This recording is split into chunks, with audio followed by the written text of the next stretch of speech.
Pelas ruas de túmulos fomos calados. Eu olhava vagamente aquela multidão de sepulturas, que trepavam, tocavam-se, lutavam por espaço, na estreiteza da vaga e nas encostas das colinas aos lados. Algumas pareciam se olhar com afeto, roçando-se amigavelmente, em outras transparecia a repugnância de estarem juntas. Havia solicitações incompreensíveis, e também repulsões e antipatias. Havia túmulos arrogantes, imponentes, vaidosos e pobres e humildes. E em todos, ressumava o esforço extraordinário para escapar ao nivelamento da morte, ao apagamento que ela traz às condições e às fortunas.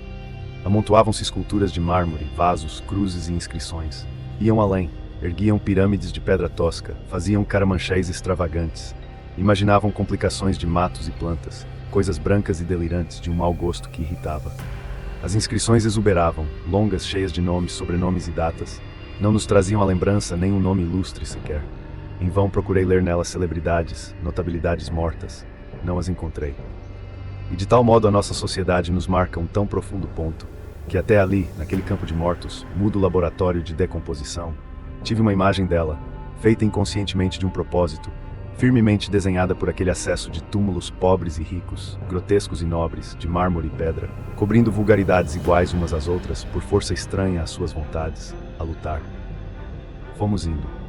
A carreta, empunhada pelas mãos profissionais dos empregados, ia dobrando as alamedas, tomando ruas, até que chegou à boca do soturno buraco, por onde se via fugir, para sempre do nosso olhar, a humildade e a tristeza do contínuo da Secretaria dos Cultos.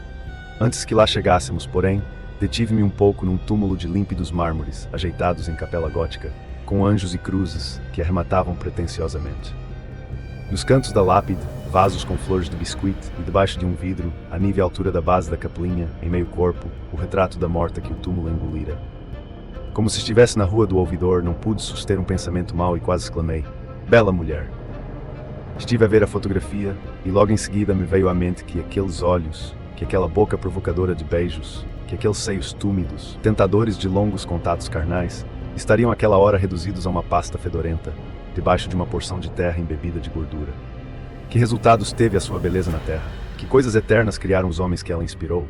Nada, ou talvez outros homens, para morrer e sofrer. Não passou disso, tudo mais se perdeu, tudo mais não teve existência, nem mesmo para ela e para os seus amados. Foi breve, instantâneo e fugaz. Abalei-me. Eu que dizia a todo mundo que amava a vida, eu que afirmava a minha admiração pelas coisas da sociedade, eu meditar como um cientista profeta hebraico. Era estranho. Remanescente de noções que se me infiltraram e cuja entrada em mim mesmo eu não percebera. Quem pode fugir a elas? Continuando a andar, adivinhei as mãos da mulher, diáfanas e de dedos longos.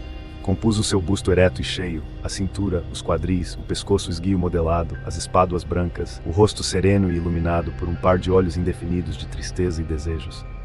Já não era mais o retrato da mulher do túmulo. Era de uma viva que me falava. Com que surpresa verifiquei isso. Pois eu que vivia desde os 16 anos, despreocupadamente passando pelos meus olhos na Rua do Ouvidor, todos os figurinos dos jornais de modas, eu me impressionar por aquela menina do cemitério. Era curioso. E por mais que procurasse explicar, não pude. Meu avô Luiz, quando jovem, morava na Rua Sergipe, bem em frente ao Cemitério da Consolação. Muitas vezes, ao voltar para casa, fugindo da agitação paulistana de carros subindo e descendo a Rua da Consolação, que já nos anos 30 do século passado parecia barulhenta, meu avô cortava caminho pela calmaria do meio do cemitério. Às vezes era fim de tarde, a noite cai em meio à passagem pela necrópole. Muitas de suas histórias se passavam nesta passagem entre o mundo dos vivos e o dos mortos, e vice-versa. Seria impossível dizer quais histórias aconteceram de fato, quais eram provindas da tradição oral, ou quais eram inventadas na hora por ele, na hora porque ao recontar, parecia reviver todas as suas aventuras verdadeiras ou fictícias, e com precisão, graça, dava vida até ao que talvez não tivesse mais vida. Uma vez o vô Luiz me contou assim: lá estava eu, atravessando o cemitério às escuras, morrendo de medo de andar sozinho pela cidade dos deitados, torcendo para uma alma viva aparecer, quando a luz da lua refletiu um vulto caminhando na mesma direção que eu e se aproximando. Meu avô apertou o passo, mas a silhueta do homem que vinha lá atrás logo estava ao alcance de um passo. Quando os dois emparelharam, o coração de meu avô estava fora de compasso, e ele tentou se acalmar, puxando papo com o vulto. Ainda bem que o senhor me alcançou. Tenho um pouco de medo de andar sozinho por aqui. Pois é, eu também, quando era vivo, tinha medo de andar sozinho por aqui. Eu nunca havia entendido porque o cemitério de Brasília se chama Campo da Esperança. O dicionário ensina que esperança é a crença em que alguma coisa muito desejada vai acontecer. E acho que posso falar pela maioria. Embora seja inevitável, ninguém espera morar ali. Pelo menos não tão cedo. O Zé Natal, que trouxe o primeiro ovo de Seriema para Brasília, me explica que o nome é homenagem a uma escrava benzedeira chamada Esperança, morta há mais de 200 anos, vítima de lepra. Como os fazendeiros não queriam que ela fosse enterrada em suas terras, acharam um espaço onde hoje está o cemitério para fazer a cova. Pode ser lenda, mas ficou. Há uma fascinação de algumas pessoas com essas necrópolis. Algumas são até atração turística. Certa vez em Buenos Aires, preferi ficar tomando uma quilmes numa tasca, em vez de seguir o alegre grupo de amigos que insistia, e foi em visitar na Recoleta o túmulo de Rufina Cambaceres, que, segundo a lenda, morreu 2 vezes. Se decepcionaram ao ver que há somente um túmulo. O caso de Rufina, provavelmente vítima de catalepsia, é apenas uma das excentricidades portanhas, ao lado do coveiro que se suicidou só para inaugurar a tumba que construiu, e da mulher que teve os restos mortais depositados numa urna feita com o ferro dos canhões do navio comandado pelo noivo, morto na guerra.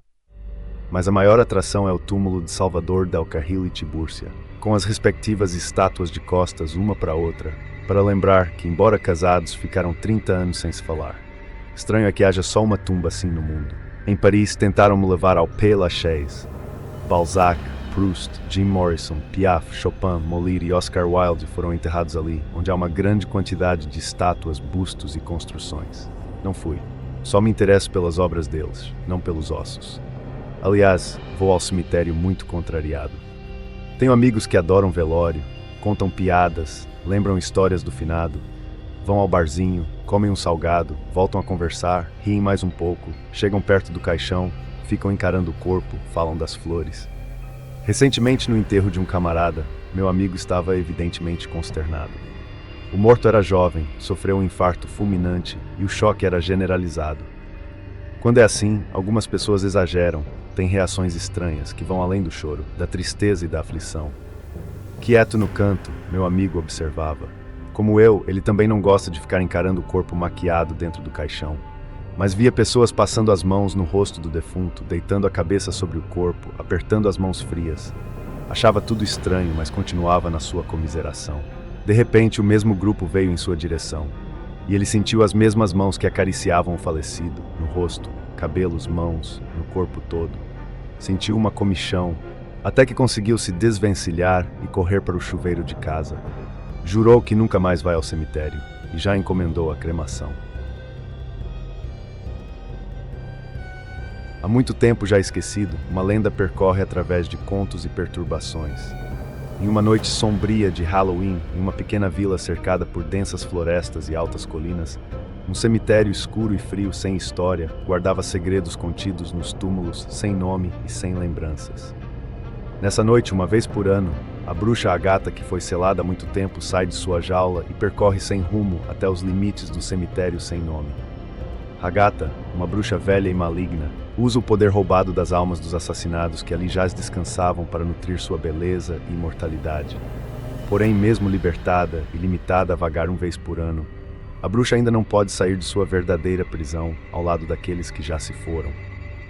Ali ela espera com ódio e rancor, pois mesmo liberta ainda jaz presa nutrindo seus pensamentos errôneos e malignos, e assim espera toda a noite no dia das bruxas por uma alma que vem à sua porta.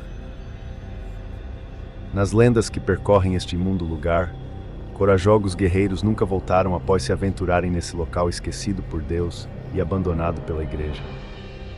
Bem-aventurados serão aqueles que da coragem obterem apenas uma lasca de preda da obsidiana que prende a bruxa pela eternidade. Porém, devem tirar a lasca desta pedra no dia de Halloween, onde ela estará vagando pelo cemitério esquecido. Esta lenda percorre através de canções e mitos por todos os reinos. Gollum é um aventureiro experiente e forte, um homem séptico e de caráter formal e robusto.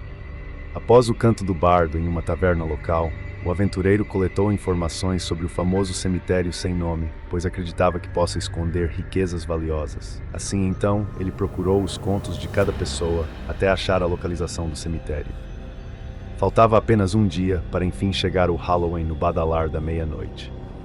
Por sorte, as informações dos caçadores auxiliaram o aventureiro, explicando que o cemitério não era tão longe, apenas deveria passar pelas montanhas e florestas no caminho e logo chegaria no dia exato do Dia das Bruxas. Assim então Gollum tomou coragem e seguiu floresta adentro. Após algumas horas a floresta começou a ficar densa. Muitos ruídos sem importância ou sem qualquer palavra específica começou a tomar mais a área da mata. Animais em seus barulhos típicos do mundo natural começaram a sumir e a névoa começou a tomar conta de tudo. Após longas horas adentro, o aventureiro se localizou em uma caverna, bem como explicava a história dos caçadores, que dizia: passe pela floresta escura e de névoa densa, entre na boca da caverna e siga para baixo e cada vez mais baixo, até sentir que a área está querendo te enforcar. Assim ele seguiu. Após sair da caverna e seguir adiante, o aventureiro se deparou com um singelo cemitério cercado de ossos, tumbas vazias e túmulos sem nome. Com a coragem absoluta e descrença nas lendas, ele seguiu sem medo, mas com pesar pelas fatídicas imagens caluniosas dos ossos dos mortos, e como foram postos para alimentar uma lenda falsa.